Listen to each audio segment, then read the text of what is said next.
अच्छा आज मेरी छोटी क्लास है।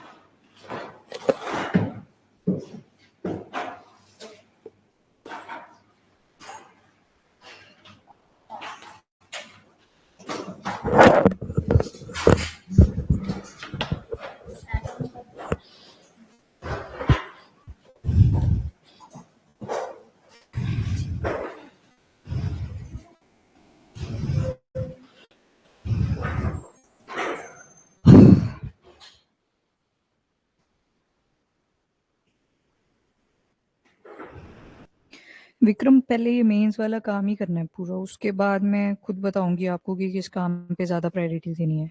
अभी सिर्फ डायरेक्टिव्स करूं। Good morning.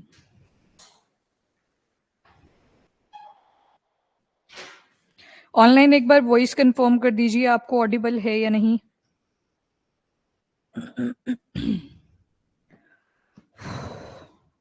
Good morning. अच्छा, कल हमने ना जो टॉपिक किया था स्टेट इमरजेंसी वाला, कुछ डाउट्स थे कुछ स्टूडेंट्स के, मे बी आपको भी आए हों, एक बार उनको डिस्कस कर लेते हैं। ठीक है ठीक है, आज के आर्टिकल्स पर आते हैं। ये जो ना नेशनल एजुकेशन पॉलिसी वाला टॉपिक है, जैसे हिमाचल के यहाँ पे स्टूडेंट्स हैं, आपके मेंस में ना सेपरेट दिया हुआ है। ये एजुकेशन तो है, इश्यूज भी बताए हुए हैं, साथ में लिखा है एनईपी 2020। तो मतलब आपको इसके प्रोविजन पूरे पता होने चाहिए। क्वेश्चन एजुकेशन पे आता ही आता है मेंस के पर्सपेक्टिव से। नाउ पहले हम इमरजेंसी वाले डाउट्स जो थे उनको पिक कर लेते हैं। अच्छा, जो भी बताया जाता है आपको वो किसी न किसी रेफरेंस बुक के बेसिस पे बताया जाता है। अब जैसे मैं बोलूं अगर कि फाइनेंशियल इमरजेंसी का प्रोविजन है, आर्टिकल नंबर 360 है, पर लगी तो आज तक नहीं है। ठीक है, पॉलिटिकल डायमेंशन डिफरेंट होते हैं, थ्योरी में कुछ और लिखा होता है, जब इंप्लीमेंटेशन होती है वो डिफरेंट होती है चीजें। अभी जैसे वाइस प्रेसिडेंट की ही बात कर लेते हैं, तो दिन के टाइम पे वो मीटिंग्स अटेंड कर रहे थे, कुछ एमपीज नहीं आए थे, तो उन्होंने क्वेश्चन मार्क उठाया था कि मेरे को बिना बताए कहाँ घूम रहे हो। क्योंकि अगेन आपके कॉन्स्टिट्यूशन में प्रोविजन है कि आप कितनी छुट्टियां कर सकते हो, बाद में आपको इन्फॉर्मेशन देनी होती है।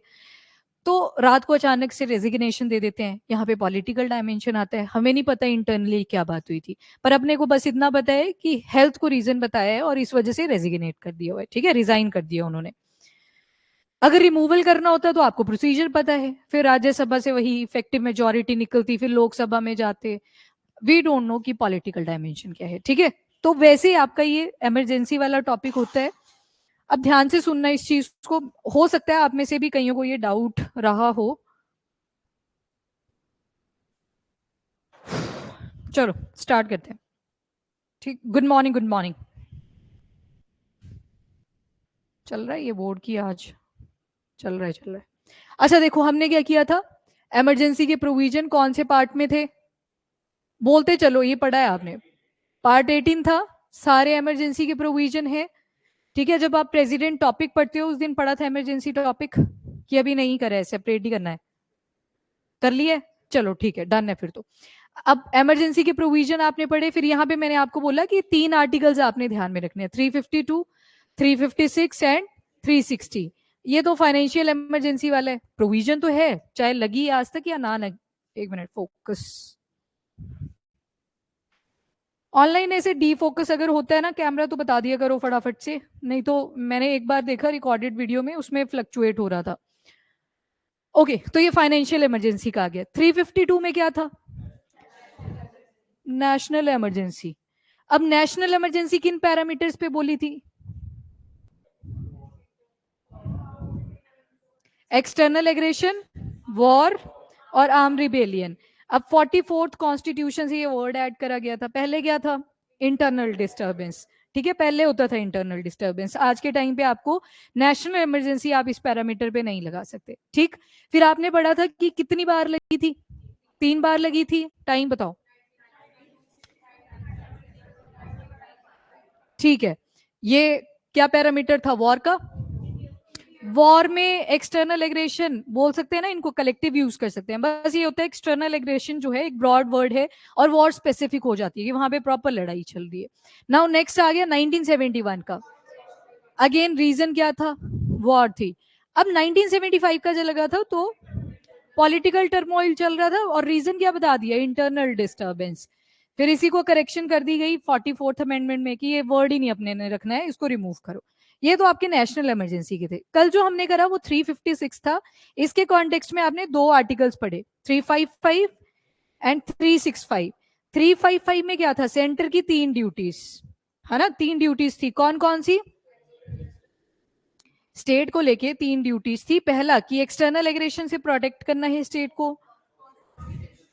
कॉन्स्टिट्यूशनल मशीनरी में स्टेट काम करता रहे, ये चीज इंश्योर करनी है। दूसरा इंटरनल डिस्टर्बेंस, क्योंकि स्टेट्स में तो पॉलिटिकल टर्मोइल आ सकता है, तो वहां पे ये पैरामीटर आज भी है इंटरनल डिस्टर्बेंस का। देन 365 में क्या बोला था? अब सेंटर ऊपर बोल दिया कि सेंटर इंश्योर करेगी स्टेट कॉन्स्टिट्यूशन के दायरे में ही काम करे। 365 में अगर ये काम ना करे तो डायरेक्शन दे सकता है सेंटर कि ढंग से काम करो, कहाँ पे जा रहे हो, ठीक है, तो यहाँ पे डायरेक्शन प्रोवाइड करी। अब स्टेट हो सकता है मान ही नहीं रहा है, तो उस केस में आपके जो पार्लियामेंट है वो भी क्या कर सकते हैं, स्टेट इमरजेंसी को लगा सकते हैं। यहां तक आपने किया था। अब ध्यान से सुनना, प्रोक्लेमेशन वाला वर्ड। पर उससे भी पहले क्या हुआ था, गवर्नर क्या कर रहा था, ब्रिज की तरह एक्ट कर रहा था स्टेट और सेंटर के बीच में। गवर्नर ने क्या किया, रिपोर्ट सबमिट करी किसके पास, प्रेसिडेंट के पास। ये थी पहली कंडीशन। आपका चैप्टर नंबर 16 है लक्ष्मीकांत के अंदर, ये वो वाले प्रोविजन हम बात कर रहे हैं। अभी एक्सेप्शन भी बता रही हूँ, ठीक है, थोड़ा सा और वैल्यू एडेड। मुझे लगा आपका ये टॉपिक हुआ नहीं है, मैंने इसलिए थोड़ा शॉर्ट में इसको निकाल दिया, क्योंकि करंट अफेयर में जोड़ना होता है सिर्फ टॉपिक को। अभी सुन लो, सेकेंड जो कंडीशन लिखी है उसमें बोला है कि प्रेसिडेंट, हाँ वहां पे सेटिस्फाई और अदरवाइज भी लिखा हुआ है साथ में, पूरी एज इट इज स्टेटमेंट लिखी है। अब ये सेटिस्फेक्शन का क्या मतलब है, हो सकता है प्रेसिडेंट को कोई इंफॉर्मेशन मिलती है, किसी भी रिसोर्स से हो सकती है, गवर्नर ने सिर्फ कम्युनिकेट कर दिया कि स्टेट फेलियर हो चुका है, आप स्टेट इमरजेंसी इंपोज करो। दूसरा रीजन हो सकता है कोई इंटेलिजेंस मिली, टिप वगैरह मिली, तो उस बेसिस पे भी प्रेसिडेंट सेटिस्फाई हुआ। अब कई बोल रहे हैं कि प्रेसिडेंट नहीं लगा सकते जो स्टेट इमरजेंसी है, प्रोक्लेमेशन बोला है, वैसे भी स्टेट इमरजेंसी नहीं बोला हुआ है ना। स्टेट इमरजेंसी तो तब जाके 6 महीने की लगी जब पार्लियामेंट रोल में आएगी, लोकसभा आपकी राज्यसभा रोल में आई, तब जाके स्टेट इमरजेंसी इंपोज हुई। पर उससे पहले क्या था, प्रोक्लेमेशन। तो प्रेसिडेंट इस कंडीशन पे भी प्रोक्लेमेशन लगा सकता है। बस एक केस याद करो अब 1994 का, एसआर बोमई केस। यहां पे हमारी ऑनरेबल सुप्रीम कोर्ट जजमेंट देती है कि दो चीजें ध्यान में रखनी है हमेशा जब भी कोई स्टेट इमरजेंसी आप इंपोज करेंगे। वन वॉज इंडिया का फेडरल स्ट्रक्चर, जो कि डिफरेंट है फॉरेन कंट्री से, हम बेशक कोजाए फेडरल हैं, फिर भी आप इंश्योर करेंगे कि स्टेट के अंदर एक्चुअल में कॉन्स्टिट्यूशनल जो मशीनरी थी वो फेल हुई है। और दूसरा क्या लिखा था, जुडिशियल रिव्यू। अब हुआ क्या था, 1994 में ही कर्नाटका का केस था, इससे पहले बहुत बार हुआ था, जहां पे प्रेसिडेंट सेटिस्फाई हो जाते थे बिना किसी की इंफॉर्मेशन से। हो सकता है गवर्नर ने कम्युनिकेट कर दिया पर रिपोर्ट नहीं भेजी, लिखित में कुछ नहीं भेजा, तो इस केस में मिसयूज हो जाता था इस पावर का। तो जब 1994 की प्रॉपर जजमेंट आती है तो उसके बाद से एक पैरामीटर बहुत स्ट्रिंजेंट कर दिया गया कि कॉन्स्टिट्यूशनल मशीनरी, आपने बोल दिया प्रोक्लेमेशन लगा दी, तो यहाँ पे सारे चेक करेंगे, कौन करेगा, जुडिशरी चेक करेगी। किस चीज को, उस इंफॉर्मेशन को। क्या इंफॉर्मेशन, जो प्रेसिडेंट के पास गई कि स्टेट फेलियर हो चुका है। अब जब कर्नाटका वाला केस आता है 1994 का, तो उसमें क्या हुआ था, मशीनरी फेल नहीं हुई थी और सरकार ने मेजोरिटी भी लूज नहीं करी थी, और प्रेसिडेंट बोले कि लगाओ इमरजेंसी, प्रोक्लेमेशन पास कर दिया, तो उसी के बाद ये जजमेंट आया था। तो someone was asking, oh example बार बार नेशनल इमरजेंसी के दे रहे थे, क्वेश्चन स्टेट इमरजेंसी का पूछ रहे थे। अब इंटरनल डिस्टर्बेंस था 1975 में रीजन नेशनल इमरजेंसी के कॉन्टेक्स्ट में, पर हमने देखा ना उसको तो रिमूव ही कर दिया गया, वर्ड रिमूव कर दिया गया वहां पे। फिर अब जो ऐड करा गया वो आर्म रिबेलियन है। तो अब इंटरनल डिस्टर्बेंस सिर्फ किसके केस में यूज कर रहे हैं हम, स्टेट इमरजेंसी के केस में। यहां तक क्लियर। और थर्ड जो पैरामीटर है ही है वो है, सॉरी जो सेंटर था आपका 365 वाला, स्टेट डायरेक्शन दी पर नहीं माना, तो कॉन्स्टिट्यूशनल मशीनरी जो है वो फेल हो चुकी है। तो इन केसेस में क्या होगा, प्रेसिडेंट विल प्रोक्लेम इमरजेंसी। अब जरूरी नहीं है हमेशा प्रेसिडेंट ही, दो केसेस में आप देख रहे हो प्रेसिडेंट, पर यहाँ पे अगर सेंटर ने देख लिया कि नहीं मान रहे ये लोग, तो ये खुद ही अप्रूवल दे देंगे, तब थोड़ी प्रोक्लेमेशन आएगा, फिर 6 महीने के लिए खुद ही इमरजेंसी लगेगी। दोबारा सुनो इसको, आपने देखा प्रोक्लेमेशन होगी अब, ठीक है। प्रोक्लेमेशन का मतलब है सिर्फ यहाँ पे पी फॉर प्रोक्लेमेशन, और रोल किसका आएगा, मेन प्रेसिडेंट का।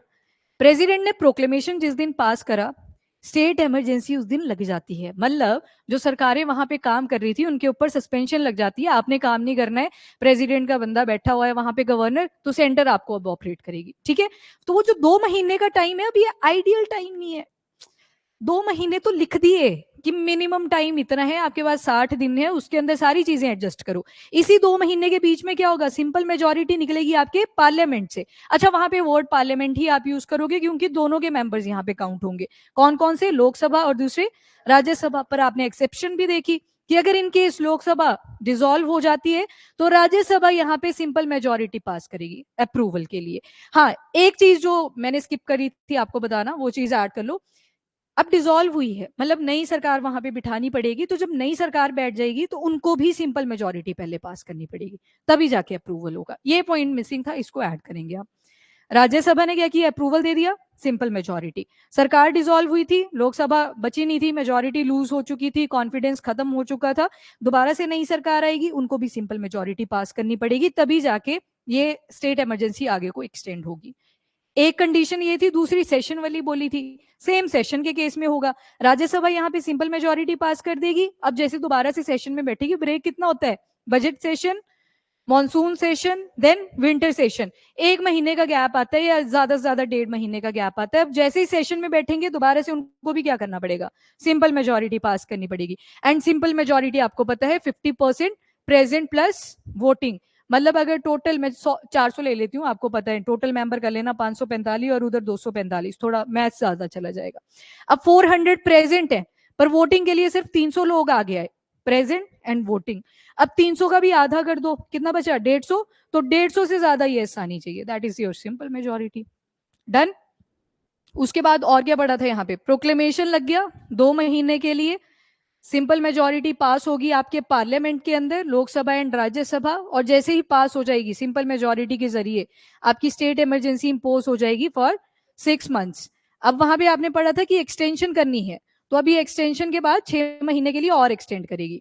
अब यहाँ पे 6 6 महीने हो चुके हैं, तो 1 साल हो चुका है। 1 साल पे 2 कंडीशन लगा दी गई है कि अगर नेशनल इमरजेंसी चली होगी और इलेक्शन कमीशन ऑफ इंडिया बोल देता है कि इलेक्शन हम कंडक्ट नहीं करवा सकते, तभी फिर आप अगले 6 महीने के लिए एक्सटेंड करोगे, और इस तरह से ये चेंज चलती रहेगी for the period of 3 years। Done. Okay. अच्छा, ऐसे डाउट आओ तो बीच में ही बोल दो, क्योंकि करंट अफेयर में मैंने बस कनेक्ट करा होता है आपका टॉपिक, बाकी आप स्टैटिक में डिटेल में करते हो। हाँ, ये एक पॉइंट था, डिसॉल्व के बाद बोला नहीं कि लोकसभा जब बैठेगी दोबारा से तो उनको भी सिंपल मेजोरिटी पास करनी पड़ेगी। ऑल सेट, चले आप थोड़ा आगे, ठीक है।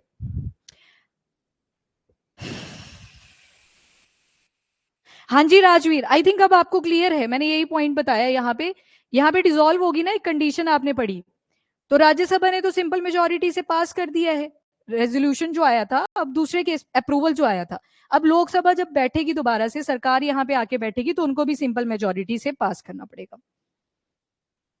बाकियों को गुड मॉर्निंग, आई थिंक अब क्लियर है सभी को, कोई डाउट है तो जल्दी से बताओ, उसके बाद नेक्स्ट टॉपिक पे चलते हैं। आप सभी को क्लियर यहाँ पे, ऑफलाइन ऑफलाइन ऑनलाइन,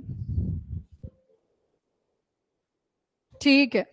बस एक ये आवाज, एक वो wifi connection failed, I think done है यहाँ पे भी, ठीक है। अच्छा, एक इंपॉर्टेंट आर्टिकल, अब ऐसे मत सोचा करो कि आज एक ही टॉपिक कंप्लीट हुआ है, वो मेंस के पर्सपेक्टिव से भी इंपॉर्टेंट होता है और प्रोबेबिलिटी रहती है आपसे इंटरव्यू में भी पूछा जाए। स्पेशली हिमाचल का केस मैंने बता दिया, वहां पे एनएपी मेंशन है, तो जब भी हम मेंस की टेस्ट सीरीज बनाते हैं तो इसके ऊपर 2 3 क्वेश्चन डालने पड़ते हैं। कौन सी? हाँ हाँ, कर रहे हैं अभी। और बोलो। ठीक है। हिमाचल के कॉन्टेक्स्ट में वो आपको हिमाचल के टीचर ही बताएंगे, मैं यहाँ पे सेंट्रल लेवल से चलूंगी, मिनिस्ट्री ऑफ एजुकेशन, क्योंकि हर एक स्टेट अलग तरीके से इसको इम्पोज करने जा रहा है। जैसे अभी आपने सुना होगा केरला, कर्नाटका और डिफरेंट स्टेट्स ने बोल दिया कि अब हम एनईपी को ढंग से इम्पोज कर देंगे। अब जैसे एक क्वेश्चन मैं आपसे पूछती हूँ, जो नेशनल एजुकेशन पॉलिसी है सिंस 1968, इससे भी पहले जाएंगे तो 1952 का टाइम पीरियड है, वहां पे मैं भी नहीं जा रही। 1968 में चेंजेस करे गए, 1986 में चेंजेस करे, दोनों ईयर इजी हैं, 68 और 68 का उल्टा 86। फिर 2020 में आप देखते हो कि पूरे पैरामीटर्स ही बदल दिए जाते हैं। पहले ministry of human resource and development हुआ करता था, फिर देखा कि अभी सारे घर में बैठे हैं तो इसको चलो नाम को ही बदल देते हैं, इसको मिनिस्ट्री ऑफ एजुकेशन बना दिया गया। अब इसमें ट्राई करी गई है यूनिवर्सल एजुकेशन की इंक्लूसिव तरीके से प्रोवाइड करने की। आपने एक 3 लैंग्वेज फॉर्मूला सुना होगा, बड़ी डिबेट्स होती है उसमें, आजो आजो। पॉलिटिसाइज कर रखा है उस टॉपिक को, क्यों करा हुआ है पॉलिटिसाइज? सब चाहते हैं कि हमारी लैंग्वेज हो, क्यों हम हिंदी बोलें? पहली बात तो आपकी जो नेशनल एजुकेशन पॉलिसी है उसमें ऐसा बोला ही नहीं है कि आपके ऊपर जबरदस्ती है कि आप हिंदी को इम्पोज करो, ठीक है। तो ये सारे पैरामीटर्स देखेंगे, आपको कुछ डाउट्स होंगे तो आप पूछ सकते हो। अपनी अपनी स्टेट का तो आपको ही देखना पड़ेगा, क्योंकि मैं एक स्टेट का बताती हूँ तो बाकी भी बोलते हैं हमारी वाली स्टेट का भी बता दो, तो वो जो चीज थोड़ी सी आपको बैलेंस करनी पड़ेगी, ठीक है। आजो जी, नेशनल एजुकेशन पॉलिसी। और इसके बाद बहुत इंपॉर्टेंट न्यूज, क्या है ये? आइटम है, डेकोरेटिव आइटम, बताओ। ठीक है ठीक है, और देख के क्या लग रहा है? देखो बीच में कांच है, इसके ऊपर पत्थर पुत्थर लगे हुए हैं, बताओ क्या चीज है ये? Very good, relics. और ये रेलिक्स हैं पिपरवाह के। पिपरवाह एक लोकेशन है एट उत्तर प्रदेश। और किसके रेलिक्स हैं? तो बुद्धा जी से रिलेटेड है। अब हुआ क्या था, मई मंथ के अंदर 2025, क्या हुआ? नहीं नहीं नहीं, बताना पड़ता है, यहाँ पे जो हंस गया वो बताएगा, हंसा तो फंसा, जल्दी बताओ तो, फिर हंसे तो तुम दोनों, जल्दी बताओ। अच्छा ठीक है, अच्छी बात है ये तो, ठीक है, ये नेशनली अगर देखें तो बहुत इंपॉर्टेंट है। पहले सुनो अब स्टोरी। तुम ना पहले ही जज कर लेते हो टॉपिक को, पहले जज मत किया करो, रियलिटी कुछ और निकल के आती है, अभी सुनना है इसके बारे में। अब ये जो पिपरवा के रैलिक्स हैं, ये चले गए थे ब्रिटेन एज यूजुअल। और मई मंथ के अंदर हांगकांग में चल रही थी ऑक्शन, किसको भी हम बेचेंगे। पहले तो तुमने अपने म्यूजियम में रखे, फिर तुमने हांगकांग भेजे कि वहां पे ऑक्शन पे लगा देंगे। इंडिया ने क्लेम उठाया कि ये हमारे हैं, इनको वापस करो। फाइनली 127 ईयर्स के बाद बुद्धा जी के ये जो रेलिक्स थे, एक कांच की प्लेट के ऊपर जेम स्टोन्स वगैरह उन्होंने सजाए हुए थे डेकोरेटिव पर्पज से अगेन, तो ये वापस ले आए हैं हम इंडिया। और अभी ये ministry of culture government of India के पास में है। बस अब इंडिया ऑक्शन पे ना लगा दे, म्यूजियम में रखो, ठीक है, लोग देखने के लिए आएंगे, टूरिज्म बढ़ेगा, इकोनॉमी बढ़ेगी, ठीक है। तो इंपॉर्टेंस है इसकी। और बोला जाता है जिस भी कंट्री के अंदर आर्ट एंड कल्चर ग्रो करती है उसकी ग्रोथ होती है। और जहां पे वॉर चली होगी, आपको पता है सारी चीजें डिस्ट्रॉय हो जाती हैं। आप यूनेस्को वर्ल्ड हेरिटेज साइट में थे, वो मैटर ही नहीं करता लास्ट में। और जो नेक्स्ट आर्टिकल आपका रहेगा, यहाँ पे आपको एक ड्रोन दिख रहा होगा, एक छोटी सी मिसाइल भी दिख रही होगी। तो हमने एक और एडवांस टेक्निकल ट्रायल करा हुआ है कि अनमैन्ड एरियल व्हीकल के जरिए एक मिसाइल लॉन्च कर दी है, ठीक है, यूएवी का यूज करके मिसाइल को लॉन्च करा है। एंड अगेन इसके जो पैरामीटर्स रहेंगे वही हैं सेम जो हर एक मिसाइल के होते हैं। रात को भी अटैक कर सकते हैं, इलेक्ट्रो ऑप्टिकल, इंफ्रारेड, सारे इसमें सेंसर्स लगे हुए हैं, ठीक है। चलो जी, नेशनल एजुकेशन पॉलिसी की तरफ चलते हैं। अब ये जो नेशनल एजुकेशन पॉलिसी थी, ये आई थी कौन से ईयर में? 2020 में आई थी, ठीक है। और बोला था कि 2022-23 तक हम इसको इम्प्लीमेंट कर देंगे। खैर अभी ईयर चल रहा है 2025, तो यहाँ पे रिपोर्ट कार्ड आता है कि 5 साल हो गए थे एनईपी 2020 को लाए हुए। अब बताओ क्या रिपोर्ट कार्ड है, और रिपोर्ट कार्ड में आपको ज्यादा क्या दिखेगा? हाँ, तो अब सुनो, ये जो एनईपी थी, नेशनल एजुकेशन पॉलिसी, आपके एजुकेशन रिलेटेड करिकुलम को चेंज करने के लिए लाई गई थी। अभी आप क्या सुनते हो आजकल, बड़ी पॉपुलर सी स्टेटमेंट है, एडवर्टाइजमेंट भी आती है, 9 रुपए का कोर्स ले लो, आपको एक्सेल और वर्ड शीट सिखा देंगे यूज करना with the use of artificial intelligence. मतलब एक चीज अपने को क्लियर है कि आज का जो टाइम है वो पूरा स्किल ओरिएंटेड आ रहा है, ठीक है। जो डिजिटली चीजें हैं, एडमिनिस्ट्रेशन की यहाँ पे बात नहीं कर रही मैं, वहां पे भी यूज करेंगे, पर एडमिनिस्ट्रेशन इज डिफरेंट। तो यहाँ पे स्किल का जमाना है।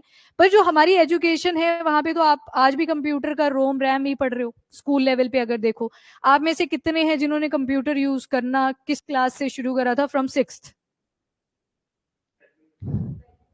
हाँ हाँ, अच्छा आपके पहले था।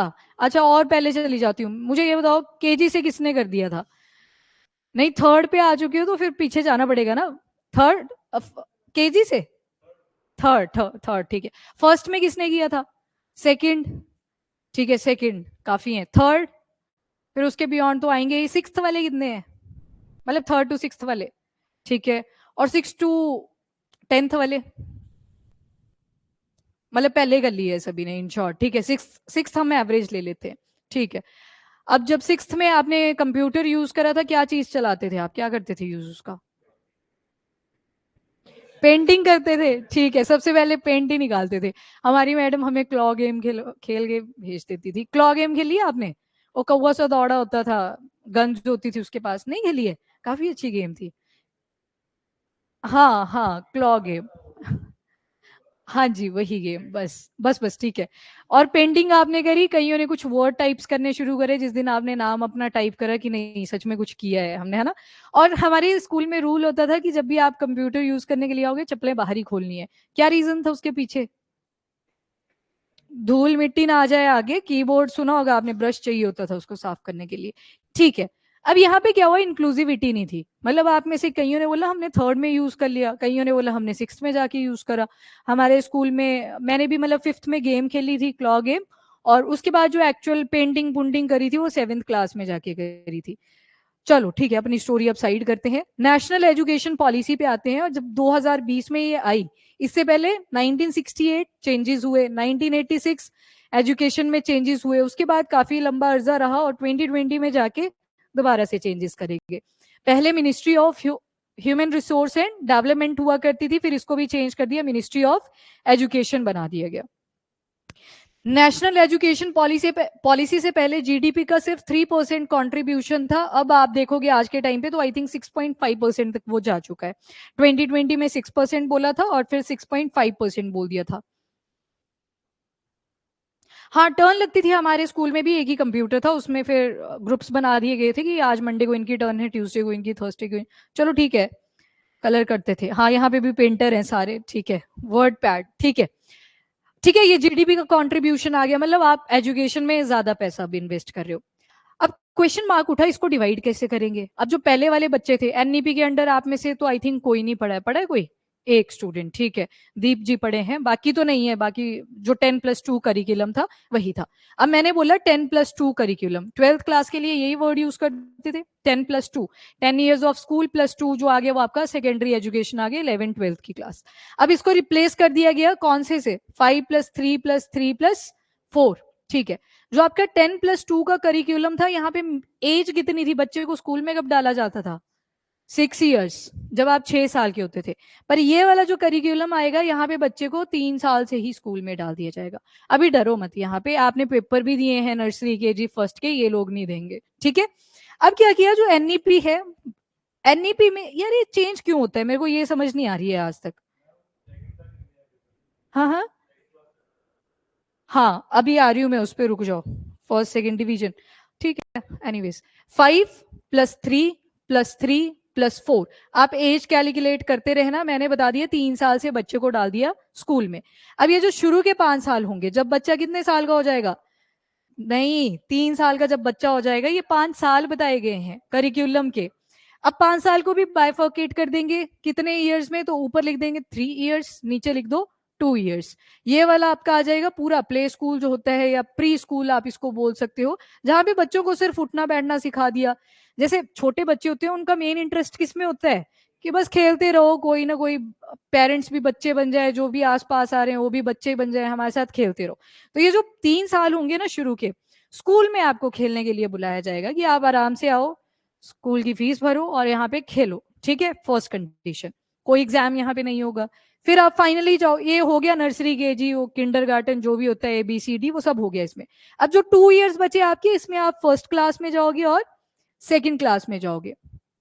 यहाँ पे आपका कोई भी एग्जाम नहीं होगा।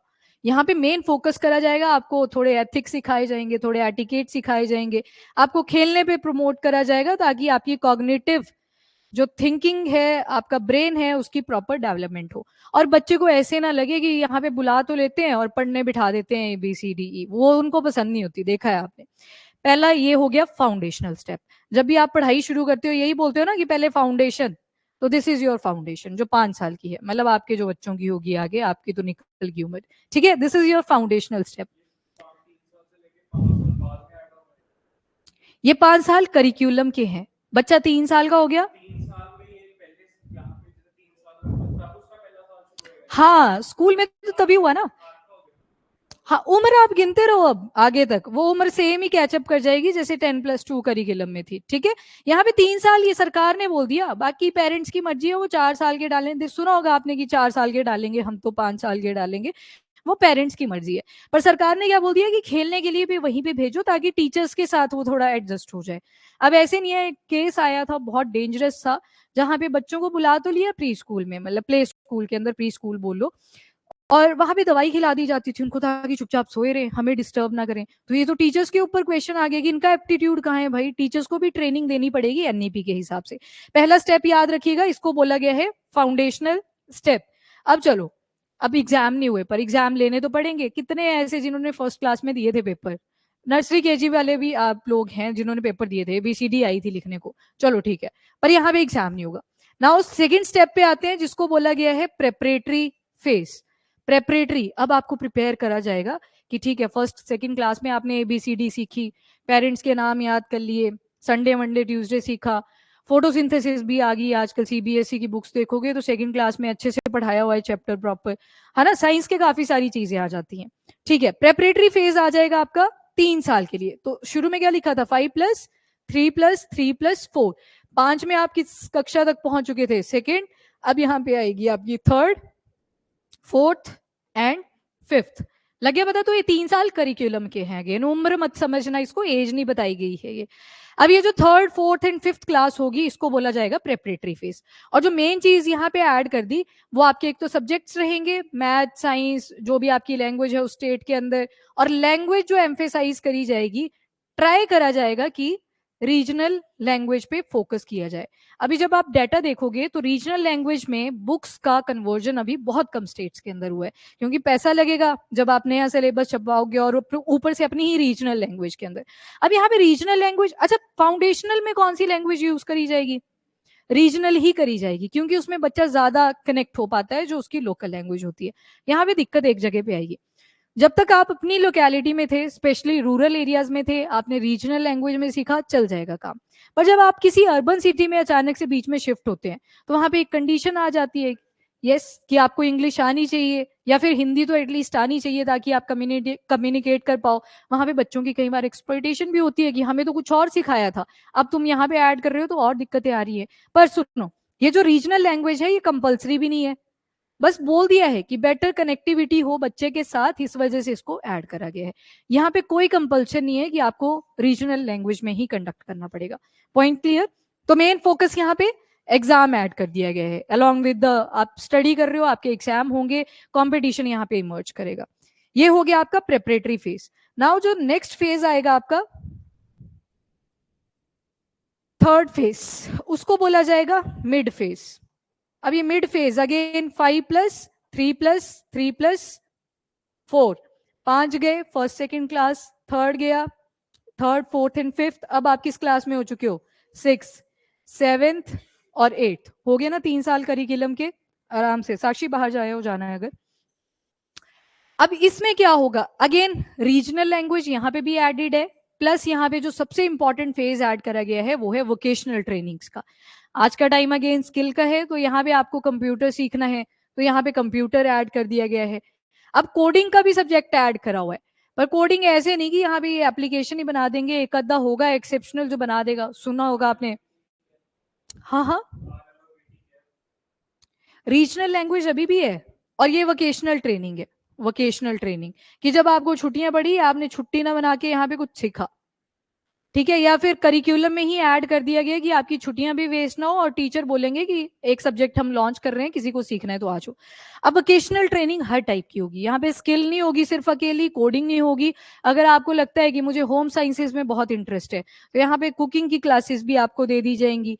ठीक है, किसी को सिलाई कढ़ाई करनी है, लड़के बोले कि हमें तो कपड़े सिलने सीखने हैं, वो भी यहाँ पे सिखाए जाएंगे। मतलब हर टाइप की ट्रेनिंग यहाँ पे इंक्लूड होगी।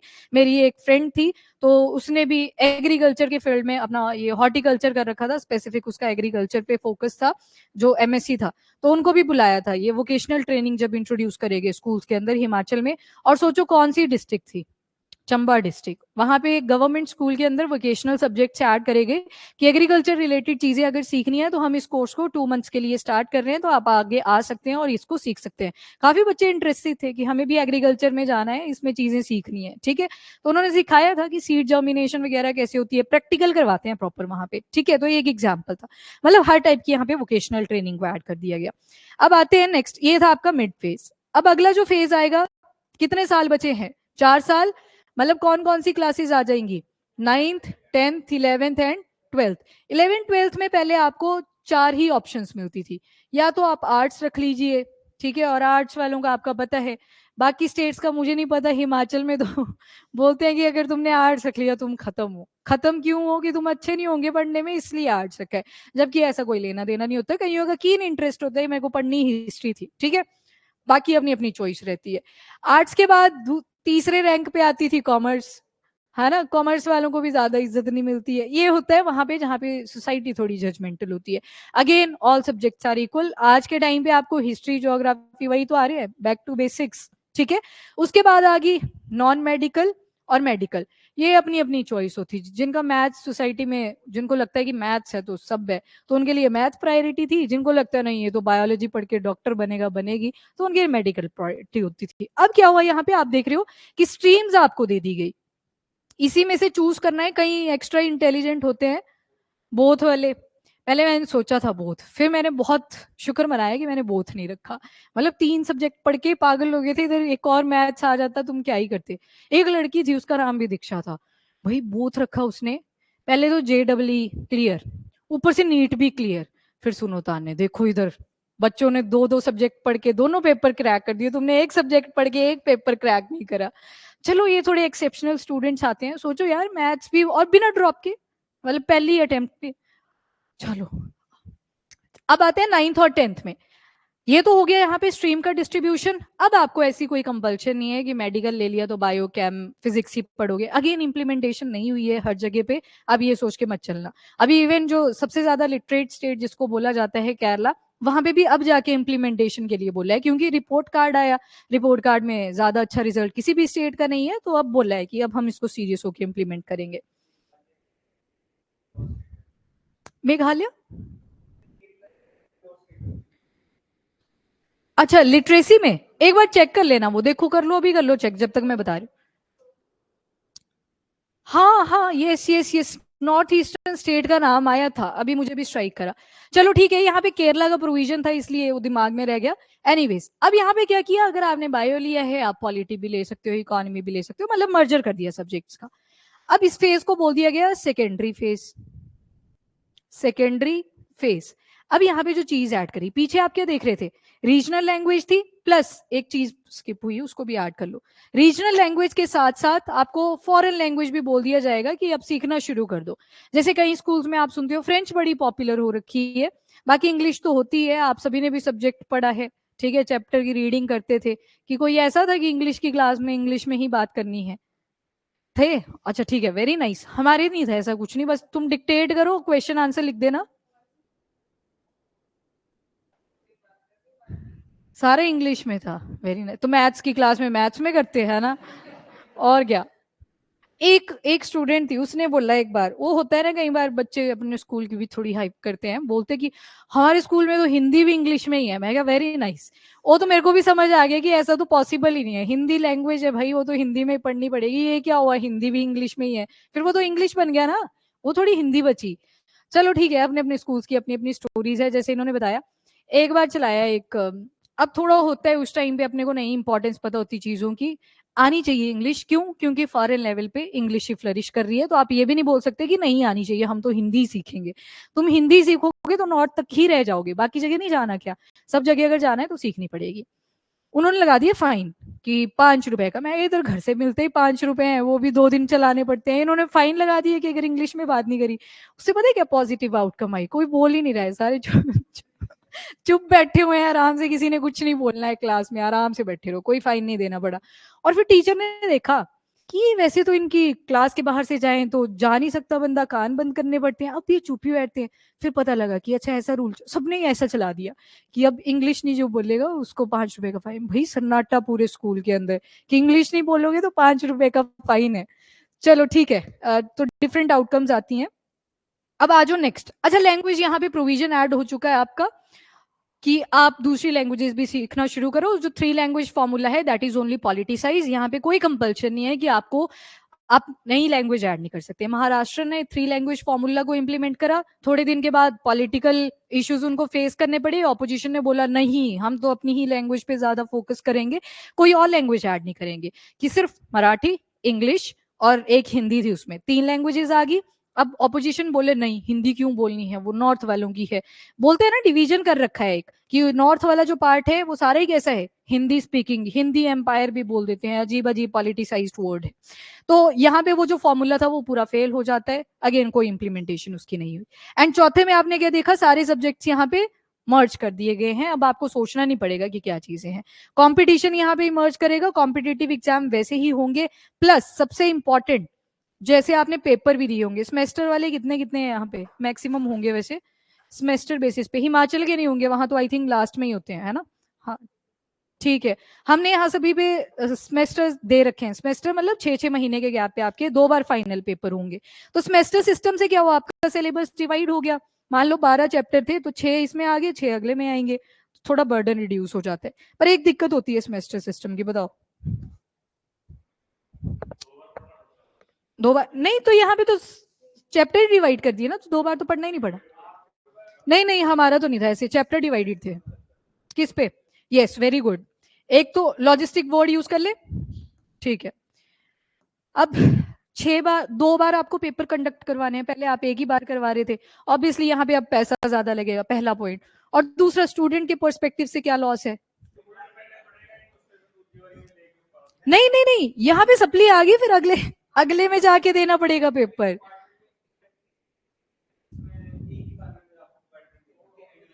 ठीक है, हाँ फिर आपको पता होता है कि अगले साल इस दिन पेपर आएगा, और जो डेट शीट आती है वो भी एक्यूरेट आती थी। इसमें इतना है ना, मतलब जिनकी सप्ली आई होती थी उलझे रहते थे यार, एक ही दिन में सुबह एक पेपर शाम को सप्ली का पेपर है, कहाँ जाएं देने के लिए।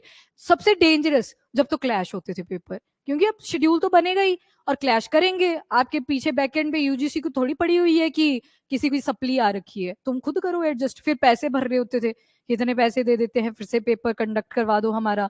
तो ये सारे इश्यूज रहते थे। अब सुनो, सेमेस्टर सिस्टम में आप मजे नहीं कर सकते, मजे कैसे नहीं कर सकते, आपको पेपर देने के लिए जाना ही पड़ेगा, क्योंकि इसका अलग से रिपोर्ट कार्ड आएगा, इसका अलग से रिपोर्ट कार्ड आएगा।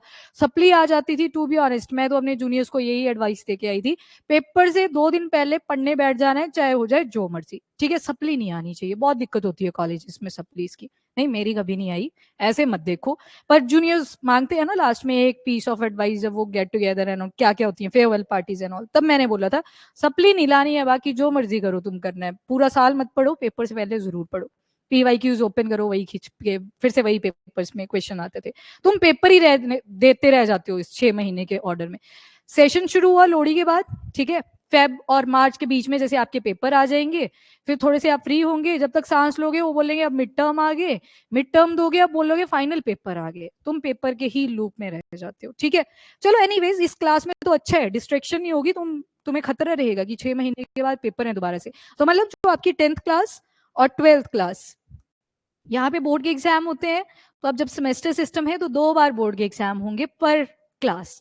10th का एक ही बार हो रहा था पहले, अब सेमेस्टर सिस्टम है तो 2 बार होगा, सेम 12th है तो 2 बार होगा। अभी इसकी इम्प्लीमेंटेशन कहीं आपने नहीं सुनी है, अभी एक ही पेपर सुन रहे हो ना, तो ये एनईपी के अंदर बोला गया है as per the semester system.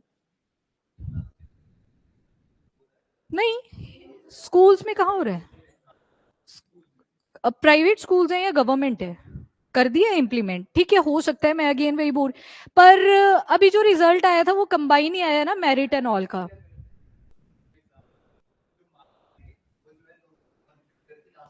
नहीं तो बोर्ड ने करवाए, स्पेशली स्कूल से आप बाहर गए, नहीं नहीं ऐसा नहीं हुआ है। सुनो सुनो, ये जरूर हुआ है स्कूल्स के अंदर, पहले 3 बार पेपर होते थे, जैसे पहला फर्स्ट, फिर दूसरे सेकंड टर्म के पेपर, पहले टर्म में आपको ज्यादा टेंशन नहीं होती थी, थोड़ी एक्साइटमेंट होती थी, फटाफट से पेपर खत्म फिर छुट्टियां पड़ेंगी। ये हुआ फर्स्ट टर्म, जो किसने लिया, स्कूल ने लिया। फिर आएंगे सेकंड टर्म, जिसमें कई टीचर बहुत अच्छे होते थे कि चलो आपका जो पहली टर्म में पेपर में आ गया था उसको छोड़ दो, और जो सेकंड टर्म के लिए सिलेबस अलग से है, अगेन ये भी किसने लिया, आपके। अब जिसकी तो बोर्ड की क्लास होती थी उसका एक और टर्म आता था फेब मंथ में, जैसे दिए 10th में, फेब मंथ में एक बार चेक करा जाता था कि हमारे बच्चे रेडी हैं या नहीं है, प्री बोर्ड जिसको बोलते थे, यस। और फिर आपके तो 3 बार हो गए, ठीक है, ये सारे किसने लिए, ये स्कूल ने लिए। सेमेस्टर के हिसाब से बोर्ड यहाँ पे अब 2 बार ऐड होगा। मतलब वो जो मेरिट सुनते हो ना कि गर्ल्स आउटशाइन बॉयज, वो 2 बार न्यूज आपको सुनने को मिलेगी।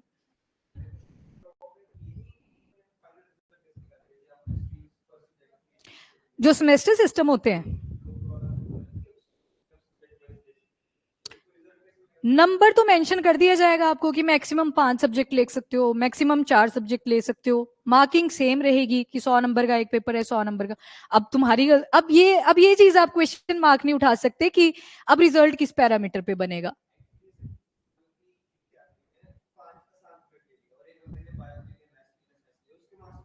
अब देखो, सरकार का काम था, तुम्हारी कंप्लेंट थी कि हम जब बायो ले लेते हैं हम पॉलिटी नहीं पढ़ पाते, सरकार ने मर्जर कर दिया। अब यहाँ पे तुम सिर्फ 11th क्लास में हो, यहाँ तुम सिर्फ 12th क्लास में हो, तुम्हें मेडिकल से नहीं जाना जाएगा, नॉन मेडिकल से नहीं जाना जाएगा। नहीं, ड्रॉबैक नहीं है चीज। ठीक है, ये वाली ड्रॉबैक अभी मैं कॉलेज पे आ रही हूँ, उसके बाद दोबारा से डिस्कस करेंगे, आपको शायद आंसर मिल जाए उसी बीच में। कैसे?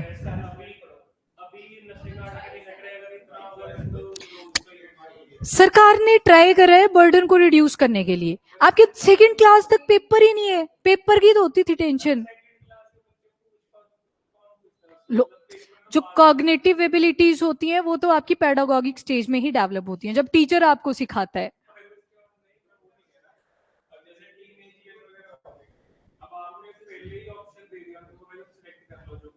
हाँ, सब्जेक्ट्स का बोल रहे हो आप, ठीक है।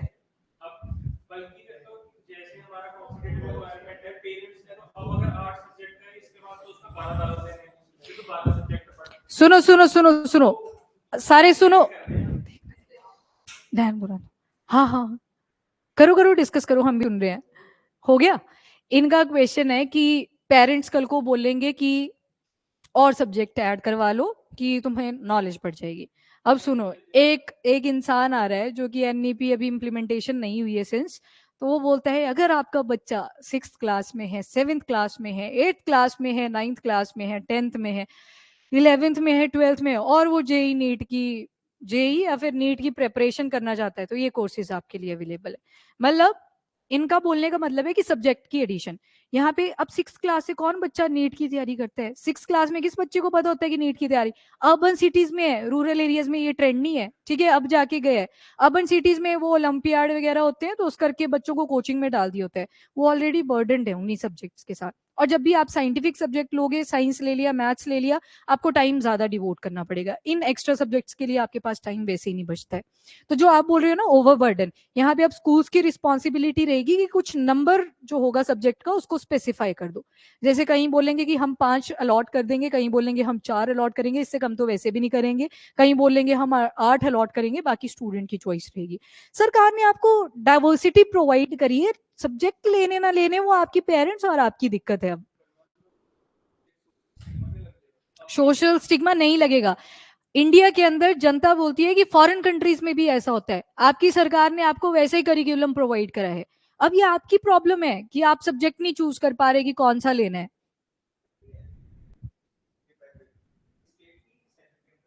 ये मिनिस्ट्री ऑफ एजुकेशन बोला स्टार्टिंग में। ये कनकरेंट में है, कॉन्करेंट में है। कॉन्करेंट का मतलब होता है दोनों करेंगे, सेंटर और स्टेट दोनों में है कॉन्करेंट लिस्ट।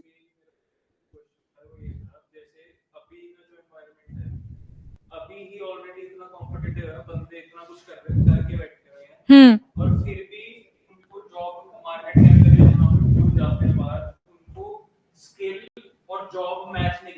हाँ, आप लोग वैसे कॉलेज में जा चुके हो, अभी हम कॉलेज तक पहुंचे नहीं है। बीटेक सबसे बेस्ट एग्जाम्पल। आज के टाइम पे जब वो इंटर्नशिप के लिए जा रहे हैं, बोल रहे हैं तुम्हारे तो एज पर स्किल है ही नहीं क्वालिफाइड सब्जेक्ट्स। तो बहुत सारे कॉलेजेस ने अपना सिलेबस भी चेंज करा है, मशीन लर्निंग ऐड करी गई है, डेटा लर्निंग ऐड करी गई है, तो वो एलिजिबल है आगे की मार्केट के लिए। बहुत सारे कॉलेजेस में नहीं करा गया है चेंज, वहां पे अभी भी बता रहे हैं इतिहास क्या था कंप्यूटर्स का।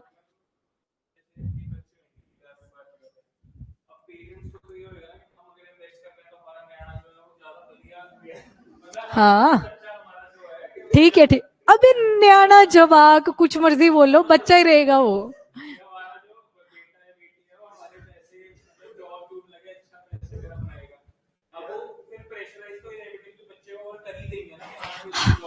सुनो अब घर, सुनो सुनो सुनो, एक लाइन आपने सुनी होगी कि आज के टाइम पे जो पॉलिटिक्स है वो आपके घर तक पहुंच चुकी है। सरकार आपके घर तक नहीं आएगी कि हम इस मुद्दे को सॉल्व कर देते हैं कि पेरेंट्स और बच्चों के बीच में कॉन्फ्लिक्ट आ रहा है। जनता की डिमांड थी, बार बार जर्मनी का एग्जाम्पल लाके देते थे, बार बार स्पेन का एग्जाम्पल लाके देते थे, डेवलप कंट्रीज का एग्जाम्पल लाके देते थे कि देखो 9th 10th 11th 12th में कितनी वैरायटी है सब्जेक्ट्स की, और हमें क्या बता रहे हैं, मैथ्स पढ़ा रहे हैं, साइंस पढ़ा रहे हैं, हिंदी संस्कृत जो भी सब्जेक्ट्स आपके पास थे, Punjabi what ever it is. हमारी डिमांड थी, सरकार ने एक पर्चा बना दिया, अब इंप्लीमेंट करने का टाइम आ गया। अब कॉन्सिक्वेंसेज तो तभी पता लगेंगे जब कोई चीज इंप्लीमेंट होगी। और ये जो आप बोल रहे हो बर्डन, ये एनईपी से पहले ऑलरेडी बर्डन है, बच्चों पे पहले ही डाले।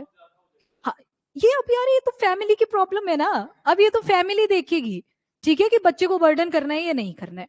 पहली चीज तो ये फैमिली की प्रॉब्लम है, गवर्नमेंट का इशू नहीं है। हमारी डिमांड थी, हम भी बोलते थे अपने टाइम में कि इतने सारे सब्जेक्ट की वैरायटी अगर ऐड होती तो शायद हमारे पास स्कोप ज्यादा होता कि हम इस फील्ड में भी जा सकते। आप यूपीएससी की प्रिपरेशन कर रहे हो साइंस के सब्जेक्ट्स को लेके, तो हो सकता है आपने पहले पॉलिटी ले ली होती तो आपकी पॉलिटी पहले ही स्ट्रांग होती। ठीक, तो ये हमारी ही डिमांड थी, सरकार ने आपको गाइडलाइंस बना दी है कि ऐसे इसको इंप्लीमेंट करा जाएगा। Paper work is ideal. Ideal का मतलब है जब आप बना रहे थे किसी पॉलिसी को, आपको नहीं पता चलता है उस टाइम पे कि इसके क्या क्या कॉन्सिक्वेंसेज आएंगे, पर जब आप चीजों को इंप्लीमेंट करना शुरू करोगे फिर आपको उसके कॉन्सिक्वेंसेज पता लगते रहेंगे। जैसे कि एनईपी 2020 सबसे बड़ा प्रॉब्लम जो आप सभी जानते हो, 3 लैंग्वेज फॉर्मूला, आगे ना डिस्क्रिपेंसी, पर एनईपी ने क्या बोला, उसमें इंटरफेयर ही नहीं करा। क्यों नहीं इंटरफेयर करा? एनईपी बोलता है हमने थोड़ी कंपल्शन लगाई है, तुम्हारी चॉइस है, तुम अब पॉलिटिसाइज कर रहे हो, दैट इज योर हेडेक, हमारी वो दिक्कत नहीं है। तो सेम अब फैमिली में तो कहा ही जाएगी सरकार, सरकार को बाहर निकालेंगे घर के फेंक के, तुम बताओगे कि क्या करना है हमने। ठीक है, तो वो इश्यूज तो चलते रहेंगे। ओके, सेकेंडरी फेज तक क्लियर। तो यहाँ पे आपकी ही डिमांड पे सरकार ने आपको इतने सारे सब्जेक्ट्स प्रोवाइड करे हैं। अब इससे भी दिक्कत है तो अब इसमें सरकार भी क्या बोलेगी?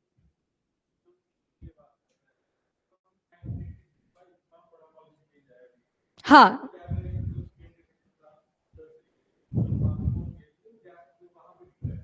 यस, 1991 का कनव ने एग्जाम्पल दिया। हुआ क्या था, सारे जितने भी कंट्रीज की आप हिस्ट्री पढ़ोगे, प्राइमरी सेक्टर से गए सेकेंडरी पे, सेकेंडरी से हमेशा गए टर्शरी पे। अब एकदम से हमने एलपीजी रिफॉर्म्स करे, क्यों करे? क्योंकि अपने पास पैसा नहीं बचा हुआ था, इन्वेस्टमेंट के लिए हमें चीजों को ओपन करना था। अब हमने क्या किया, सेकेंडरी आज भी हमारा बाद में आता है, पहले क्या आ जाता है, टर्शरी, टर्शरी फिर प्राइमरी देन सेकेंडरी। हुआ क्या, सेकेंडरी सेक्टर रह गया बीच में। क्यों? क्योंकि आईटी सेक्टर में जॉब्स इतनी सारी निकली, सारे बीटेक लग गए करने। पहले एक गांव से एक इंजीनियर आपको दिखता था, दो दिख जाते थे एट मैक्स, अब हर घर इंजीनियर। ठीक है, तो ये वाली कैंपेन चल पड़ती है। क्यों? क्योंकि टर्शरी सेक्टर इतना ज्यादा ओपन हुआ कि आपको पता है कि जॉब अपॉर्चुनिटी है, अपने को यहाँ पे जॉब मिल जाएगी। एग्रीकल्चर में तुम कितना ही कमा रहे थे, जबकि नीड क्या है, एग्रीकल्चर ही है, बिना खाने के कहाँ जाओगे तुम। पर यहाँ पे क्या हुआ, पॉलिसी की वजह से गैप आ गया, और वो गैप आज तक हम फेस कर रहे हैं।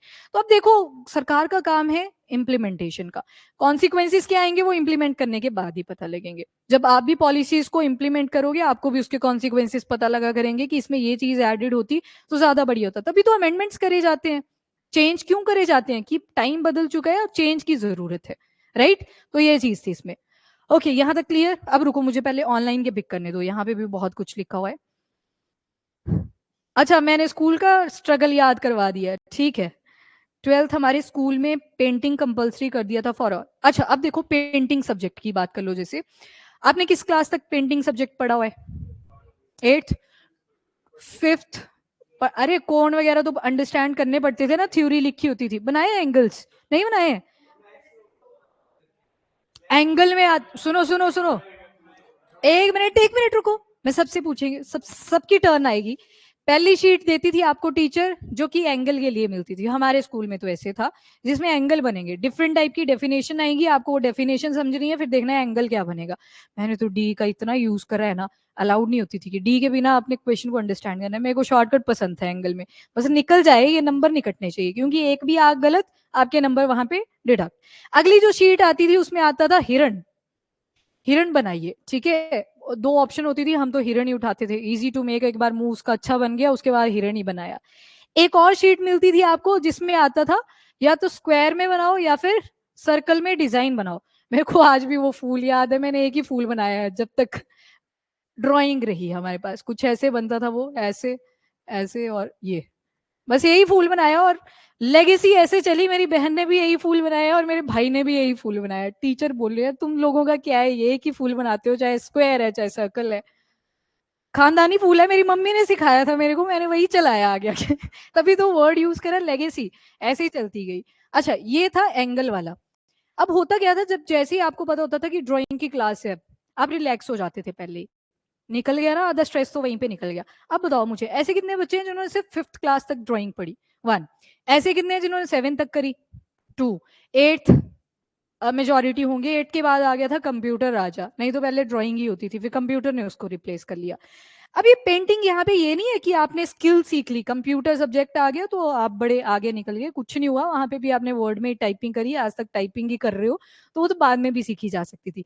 पर पेंटिंग सब्जेक्ट क्यों ऐड करा गया था? वो आपको स्ट्रेस से फ्री करने के लिए करा गया था।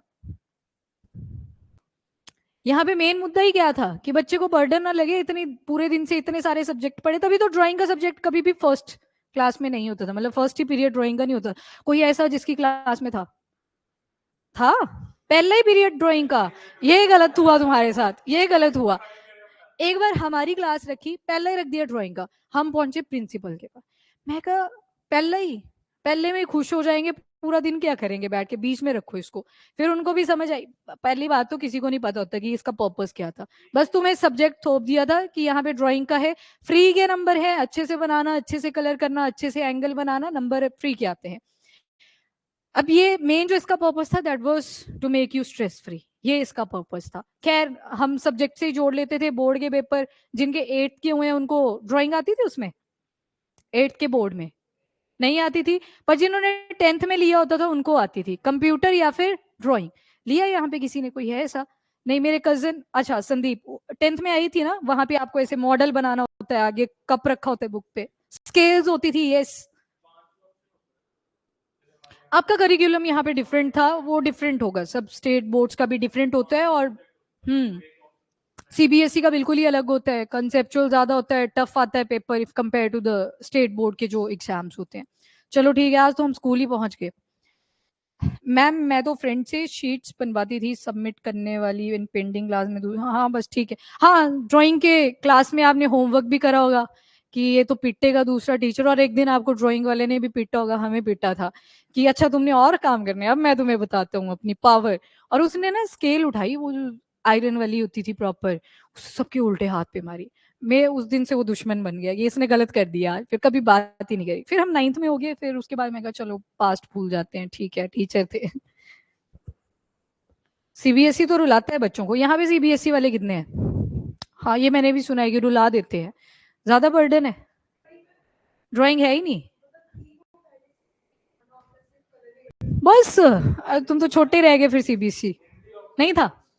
मुझे ये अच्छी लगती थी सीबीएसई में कि तुम्हें फालतू नहीं लिखना पड़ता था, टू द पॉइंट लिखो आगे बढ़ो।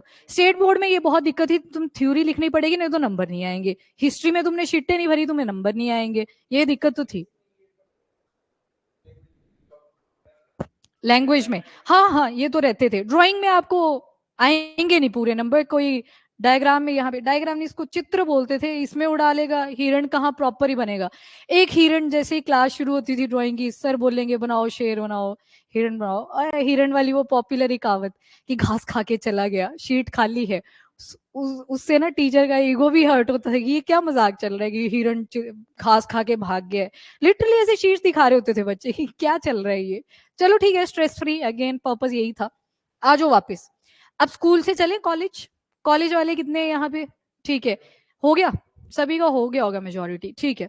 अब आ जाओ कॉलेज के करिकुलम में। अभी यहाँ पे मैं बीटेक को साइड कर देती हूँ, बीटेक कितने साल की होती है?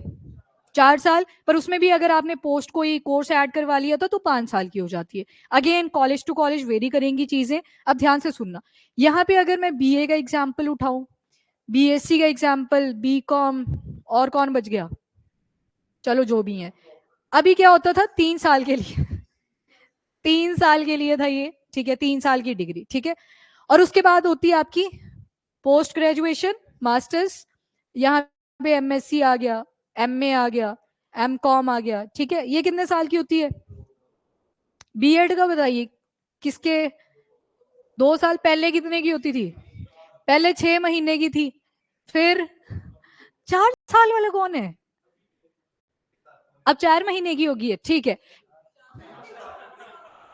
सॉरी 4 साल की, मैं 4 महीने बोले, सॉरी, हाँ हाँ, रुको रुको, ये अभी पुराने वाला करिकुलम है, नए पे तो आए नहीं अभी, ठीक है, 3 महीने की भी, एक टाइम था 2 महीने की भी रही है, आपके जो पेरेंट्स वाला टाइम था उन्होंने बोला होगा कि 2 महीने हमने स्कूल में पढ़ाया था, फिर जाके हमारी सरकारी नौकरी लगी, जिनके भी होंगे, फिर उसके बाद 6 महीने के लिए आया था।